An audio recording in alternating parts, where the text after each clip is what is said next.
What's up, everyone? That's a really stupid way to start a video, isn't it? Who the hell would do that? This is the Insta360 One RS. No, it's not. This is the new Insta360 Ace Pro, and it purports to be a bit cleverer than your average action camera. Let's find out.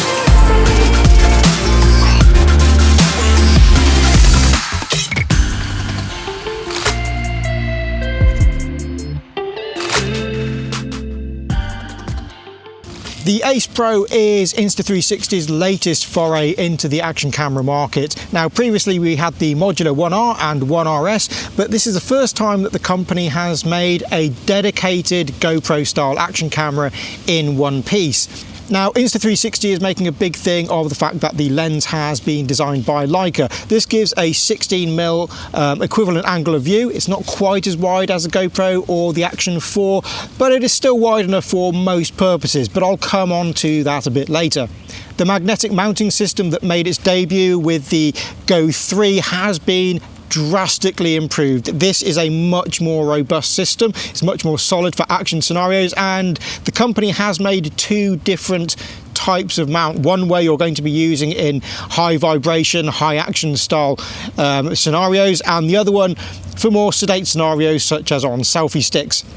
The latter mount not only fixes to GoPro style mounts, but it also has a 1/4 inch thread on the bottom of it as well. A neat little touch is the locking switch, which locks the camera into place so you can't accidentally knock the side release tabs. Now, the Ace Pro has some really nice design touches to it. I love the red surround on the front of the lens. It has a really bright front LCD display with an enormous tally light. With a lot of these cameras, it's sometimes difficult to see whether they're recording if you've mounted them a distance away from you. There's no mistaking whether this one is recording or not. The tally light is really bright and it's big, and you can see all your settings quite easily as well due to the large numbering on the display. It has a large flip-up screen which allows for selfie shooting. Now, on some forums I've been reading, people have had concerns about how robust this display is for action camera use, but I can assure you it is very well built. It won't just flip up on its own. You have to press two side tabs in to release it, to flip it up. But overall, the camera is really robustly built, or at least it appears that way. It's a very nicely designed camera from the outside. It's aesthetically very pleasing to look at. I know that's not the most important thing in the world, but it is a nice touch to have. Now, on the review camera that was sent to me, this was a pre-production sample. It has a removable, replaceable lens protector. Now, this isn't going to be on the final camera. They're making it in one piece. Insta360 told me that this was because they wanted to absolutely ensure top-level waterproofing performance. Now, the Ace Pro, despite the fact it has the word Pro in the name, doesn't feature 10-bit color, and it doesn't feature a log profile. Insta360 have told me that this isn't the market that they're chasing. They go much more for sports enthusiasts and amateurs. Now, Insta360 is very proud of the fact that this camera has a new chip inside. They call it an AI chip. It uses a 5nm process. It's very fast.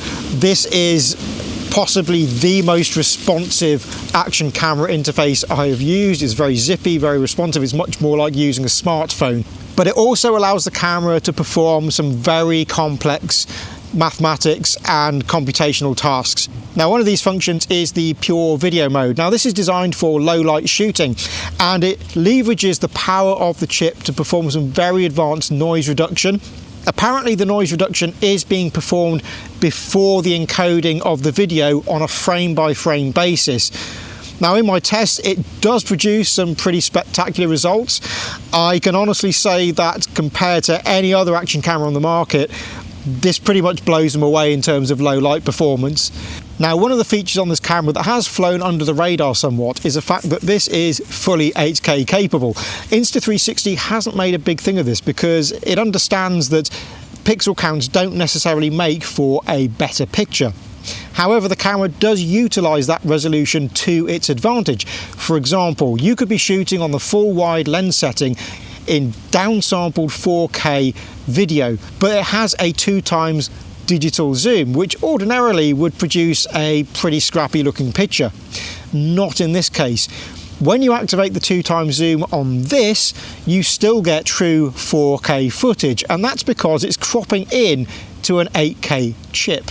Stills wise, the camera is also a stellar performer with 48 megapixel stills. Because it has this really fast processing chip on board, you can record video and you can actually take a still at the same time. Now that still is not a frame grab, it's not a grab from video, it's actually a full 48 megapixel still that's taken at the same time as you are recording your video. Impressive. Now, as per all action cameras, I recommend setting the sharpness level down to low, and if you do that, the Ace Pro produces a really pleasing looking picture. It can be a little bit contrasty at times, but I don't think you'll be disappointed with this in any way, shape or form. It has different picture profile settings for different scenarios, which, I find those kind of things a little bit gimmicky. But for the base settings, you have a choice of the standard color, vivid color, or a flat profile. But as I say, the flat is not a true log profile. In frame rates below 30p, the camera automatically goes into an HDR mode. Now, I'm usually a little bit wary of HDR mode. You don't have any control over whether the camera goes into this mode or not. But I have to say, in this case, it does look pretty natural, and it does allow the camera to cope with some pretty high contrast situations that a lot of other action cameras might fall apart in. Now in use, I found this camera to be very reliable. It turns on really quickly. It gives you a vibration effect as well when you turn it on. So if you've got it mounted to a camera, you can actually feel when it turns on. The only drawback to that is that I wish it would do a sequence of vibrations to indicate whether it was turning on or off. I did have a few occasions where I ended up getting out of sync with myself and I was stopping it recording when I thought I'd started it. So just be aware of that. Now, if there's one area in which I think the camera falls down, it's with the width of the lens. In Insta360's other attempt at action cameras, they've suffered from a similar problem. With the 360 cameras, it's not so much of a problem, and with the Go Series 2, that has a nice wide angle of view as well. But with this, it's okay for POV. When I've been using it on the kayak, it's usable, but it's not the best in class. I would prefer a much wider lens if possible. I'm not sure whether that was Leica saying, no, we can't make it any wider because then we lose quality or something to that effect. But either way, we do need a wider lens. So for POV, this isn't the best camera for the job. It's okay, but if POV is your main use, I would possibly recommend one of the other cameras on the market for that purpose.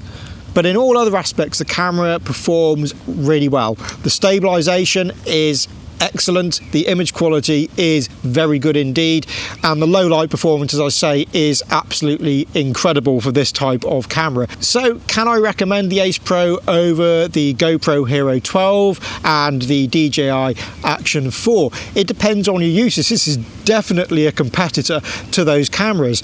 As I say, I think if you are using the camera mainly for POV, this might not be the best option, but it is a very versatile camera. The magnetic mounting system on it is very well designed. It's actually better than DJI's system, and helpfully Insta360 has supplied an adapter that can be screwed into a 1/4 inch mount to adapt pretty much any camera you like to this magnetic system. So all in all, this is a very well performing action camera. It has some really neat features on board, and yeah, I can recommend you taking a look at it. Just be aware that it's not the best for POV, but in all other aspects, this is most definitely a contender on the market.